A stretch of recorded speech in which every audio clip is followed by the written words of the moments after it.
منگل کی شام 7:30 بجے کے قریب غزہ شہر کے الہلی عرب ہسپتال میں ہونے والے ایک دھماکے میں کم از کم 500 افراد ہلاک ہو گئے تھے، جو کہ 7 اکتوبر کو حماس اور اسرائیل کے درمیان جنگ شروع ہونے کے بعد سب سے مہلک حملہ ہے۔ جنگ کی دھند میں آن لائن بیانیے اور بڑے پیمانے پر غلط معلومات کے مسابقت کے پس منظر میں اسرائیلی اور فلسطینی کیمپوں کی جانب سے ذمہ داری سے انکار کے ساتھ رد عمل الجھا ہوا ہے، لیکن بہت سے لوگ اسرائیل کے اس دعوے پر یقین کرنے سے انکار کر رہے ہیں کہ دھماکہ فلسطینی اسلامک جہاد گروپ کی طرف سے داغے گئے راکٹ کی وجہ سے ہوا تھا۔ اس شکوک و شبہات کو اسرائیل کے فوری اور بعد میں آنے والے رد عمل کے درمیان تضادات نے جنم دیا ہے۔ اسرائیلی وزیر اعظم بینجمن نیتن یاہو کی ڈیجیٹل معاون حنانیہ نفتالی کی طرف سے بھیجی گئی ایکس پر ابتدائی پوسٹس نے شکوک و شبہات کو جنم دیا۔ انہوں نے لکھا کہ اسرائیلی فضائیہ نے غزہ میں ایک ہسپتال کے اندر حماس کے دہشت گردوں کے ٹھکانے پر حملہ کیا، لیکن یہ پوسٹ تقریباً فوری طور پر حذف کر دی گئی۔ رات 10:58 بجے تک نفتالی نے ایکس پر رائٹرز کی ایک رپورٹ کا اشتراک کرنے کے لیے معافی مانگی، جس میں جھوٹا بیان کیا گیا تھا کہ اسرائیل نے ہسپتال پر حملہ کیا۔ انہوں نے کہا کہ اس کے بعد انہوں نے ٹویٹ ڈیلیٹ کر دیا ہے۔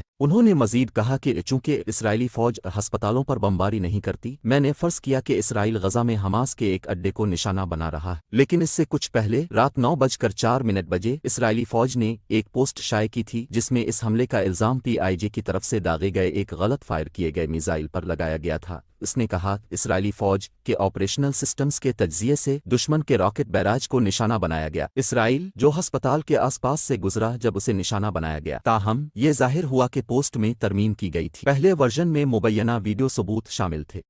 لیکن نیو یارک ٹائمز میں بصری تحقیقاتی ٹیم کے ایک صحافی ایرک ٹولر نے فوٹیج کی درستگی پر اختلاف کرتے ہوئے کہا کہ ٹائم اسٹیمپ نے اشارہ کیا کہ یہ دھماکے کے وقت کے 40 منٹ بعد ریکارڈ کیا گیا تھا۔ جیسے ہی ایک گڑبڑ بیانیہ سامنے آیا، نیتن یاہو کے ترجمان تال ہینریچ کے تبصروں پر شکوک و شبہات کا اظہار کیا گیا، جنہوں نے منگل کی رات CNN کو بتایا کہ اسرائیلی فوج ہسپتالوں کو نشانہ نہیں بناتی۔ انہوں نے مزید کہا، ہم صرف حماس کے مضبوط ٹھکانوں، ہتھیاروں کے ڈپو اور دہشت گردی کے اہداف کو نشانہ بناتے ہیں۔ لیکن دھماکے کی رات جاری ہونے والے ایک بیان میں عالمی ادارہ صحت WHO نے نشاندہی کی کہ 7 اکتوبر کو تنازع شروع ہونے کے بعد سے غزہ میں صحت کی دیکھ بھال کی سہولیات پر درحقیقت 51 سے زیادہ حملے ہو چکے ہیں۔ صحت کی دیکھ بھال کرنے والے 15 کارکن ہلاک اور 27 زخمی ہوئے۔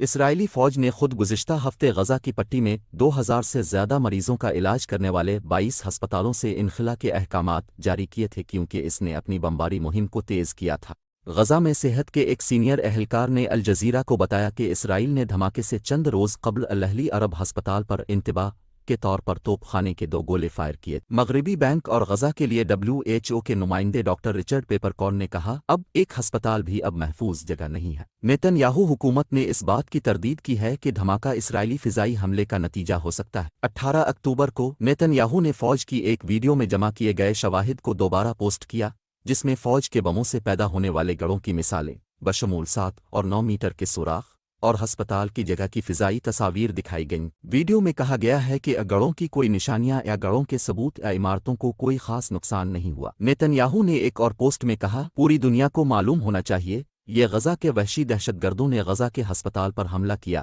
نہ کہ اسرائیلی فوج۔ انٹیلی نیوز نامی اسرائیلی ٹیلی گرام اکاؤنٹ سے حاصل کی گئی دھماکے کی ایک وسیع پیمانے پر گردش کرنے والی ویڈیو نے اسرائیلی فوج کے غلط فائر کیے گئے راکٹ تھیوری کو دگنا کر دیا۔ اسرائیلی تجزیہ کار ڈیوڈ لیسوتسیف نے کہا، یہ ایک سطحی دھماکہ ہے، تقریباً کوئی مٹی اوپر نہیں پھینکی گئی، اس لیے یہ ہوائی بم نہیں ہے۔ ایسا لگتا ہے کہ حماس کا ناکام راکٹ وہاں گرا۔ حماس نے غزہ کے لوگوں کے لیے کیا المیہ کیا ہے۔ 18 اکتوبر کو لندن میں رائل یونائٹڈ سروسز انسٹی ٹیوٹ تھنک ٹینک میں ایئر پاور اور ملٹری ٹیکنالوجی کے ایک سینئر ریسرچ فیلو جسٹن برونک نے ہسپتال کی جلی ہوئی پارکنگ کی تصویر پوسٹ کی، جسے US centre for naval analysis کے ایک تجزیہ کار نے گردش کیا، جس میں کوئی گڑھا نظر نہیں آتا۔